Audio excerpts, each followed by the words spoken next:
Sa trading, isa sa pinakamalaking skill na dapat matutunan ay kung paano intindihin ang galaw ng market. Gamit ang demand and supply strategy, hindi lang ito simpleng pagdodrawing ng boxes sa chart. Ito ay paraan para maintindihan kung saan pumapasok ang malalaking buyers at sellers o tinatawag nating smart money. Karamihan sa mga traders ay nanghuhuli sa market dahil hindi nila alam kung saan posibleng mag-react ang presyo. Pero gamit ang demand and supply, magkakaroon ka ng idea kung saan possible reversal o continuation ng trend. Kapag tama ang pag-identify mo ng zones, mas magiging malinaw ang entries, stop loss at take profit. Kaya sa video na ito, tuturuan kita kung paano gamitin ang strategy na ito para makahanap ng high probability trade setups.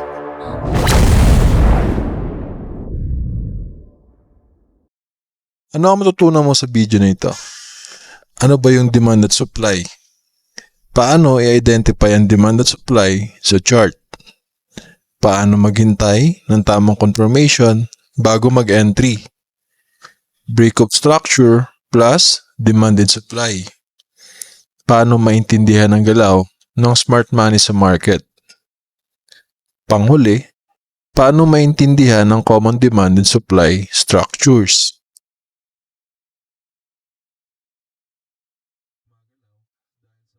Ang market ay gumagalaw dahil sa labanan ng buyers at sellers. Kapag mas maraming buyers ang pumapasok kaysa sellers, tumataas ang presyo. Ito ang tinatawag na demand. Kapag naman mas maraming sellers kaysa buyers, bumababa ang presyo. Ito naman ang tinatawag na supply. Kaya, importante, malaman kung saan nangyari ang imbalance na iyon dahil madalas bumabalik ang presyo sa area na iyon bago gumawa ulit ng malaking galaw. Ito ang dahilan kung bakit napaka-effective ng demand and supply trading strategy. Sa chart na ito, makikita natin ang dalawang supply zones.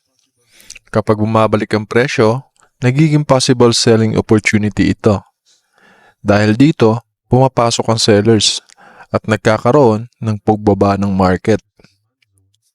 Kapag naman bumalik ang presyo sa demand zone, possible buying opportunity naman.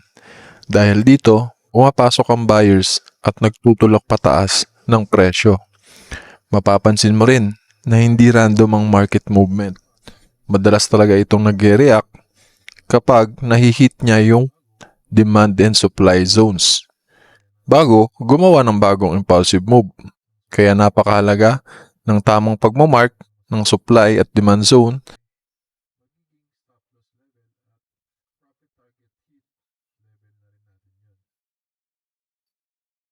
Dito sa market chart na ito, na tuwing tinatouch ng presyo ang supply at demand zones, nagkakaroon agad ng reaction ng market.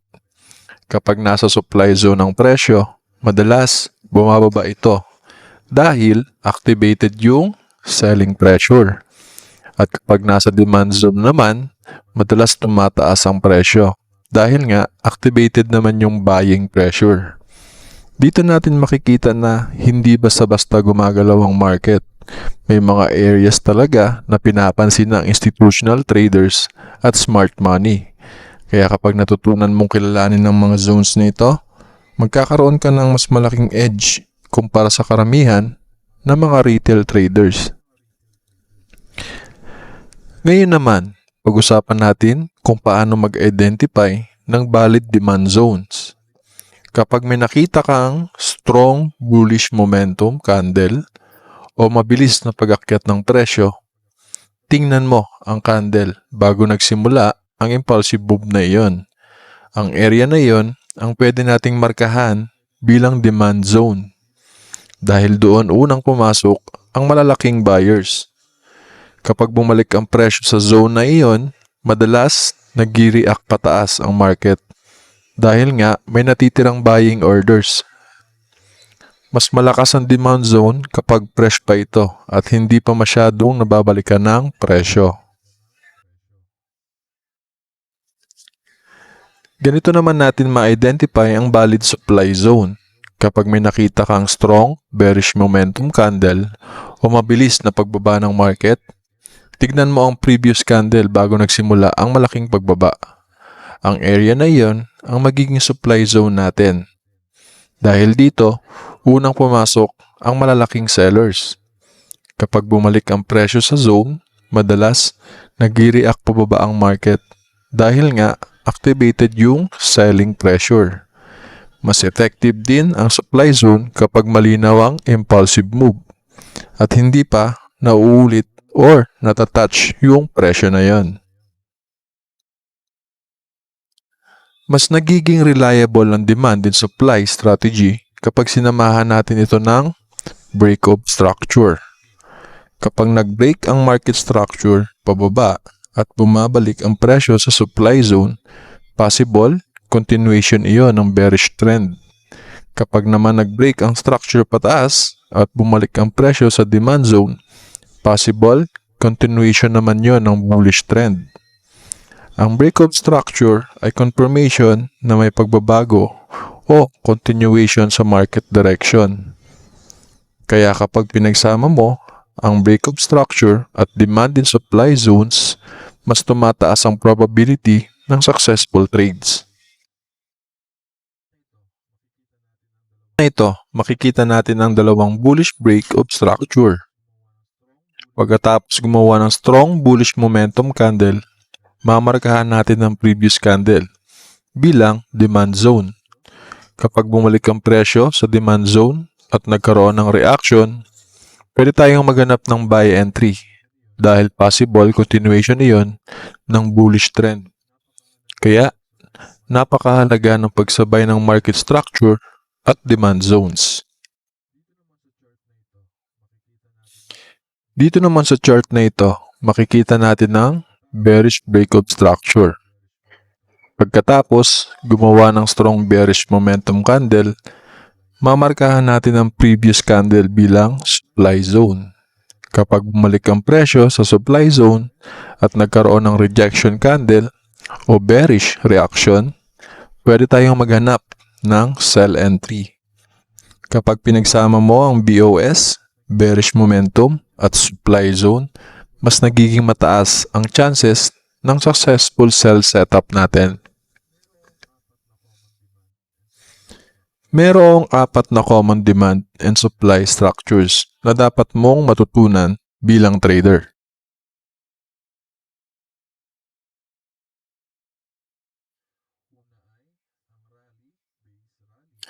Una ay ang rally base rally o RBR.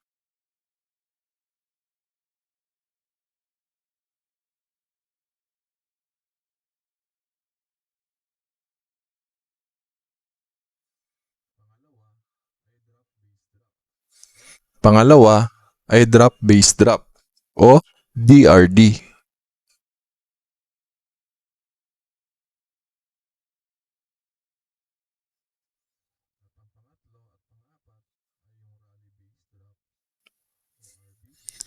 Ang RBR at DBR ay bullish structures dahil nagpapakita ito ng pag-akyat ng market.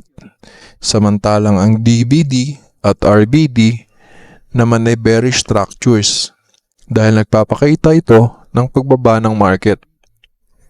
Kaya kapag naintindihan mo ang 4 na structures na ito, mas madali mong maiintindihan kung continuation ba o reversal ang galaw ng presyo.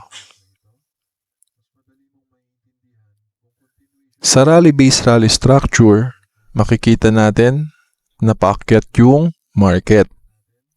At mapapansin nyo rin na nagkaroon ng consolidation sa gitna. Ang consolidation area o base ang magiging demand zone natin. Kaya kapag bumalik ang presyo sa zone at nagkaroon ng bullish engulfing candle, pwede itong maging magandang signal para mag-buy entry. Ang stop loss natin ay ilalagay sa ilalim ng demand zone para may protection tayo sakaling bumagsak ang market.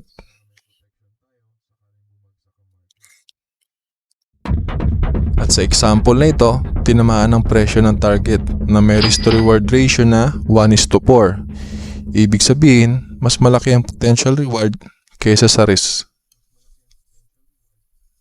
Sa drop-based drop structure naman, una, makikita nyo pababa yung market. At napansin nyo na nagkaroon ng consolidation at maglalagay tayo ng supply zone sa base o sa may gitna ng price. At kapag bumalik ang presyo sa supply zone, nagkaroon ng bearish engulfing candle. Pwede tayong maghanap ng sell entry. Ang stop loss ay ilalagay sa taas ng supply zone para ma-manage natin ang risk ng trade.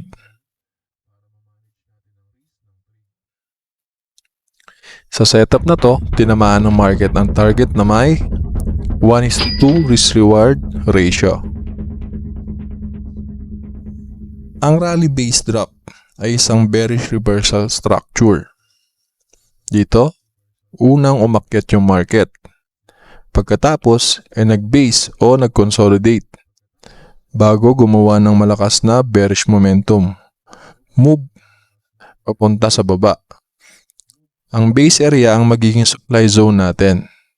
Kapag bumalik ang presyo sa zone at nagkaroon ng bearish confirmation o rejection candle, pwede tayong mag-sell entry. Sa setup na ito, ilalagay natin yung stop loss sa taas ng zone at tinamaan ng market ang target na may risk to reward na 1:5. Naman ay bullish reversal structure. Unang bumababa ang market. Pagkatapos ay nag-consolidate ito bago gumawa ng strong bullish move pataas. Ang base area ang magiging demand zone natin. Kapag bumalik ang presyo sa demand zone, pwede tayong maghanap ng buy entry. Lalo na kapag may bullish confirmation candle. Ang stop loss ay ilalagay sa ilalim ng zone para protektado ang trade natin. Sa example na ito, tinamaan ng presyo ang target na may 1:5 risk to reward ratio. Paalala lamang mga traders, ang video na ito ay ginawa para sa educational purposes only at hindi ito financial advice. Ang trading ay may kasamang risk at walang strategy na 100% accurate. Kung may natutunan ka sa video na ito, huwag kalimutang mag-like, share mo na rin yung video at mag-subscribe para sa mas marami pang trading tutorials na gagawin natin. Comment mo rin kung anong trading strategy ang gusto mong sunod nating i-discuss. See you sa next video, traders!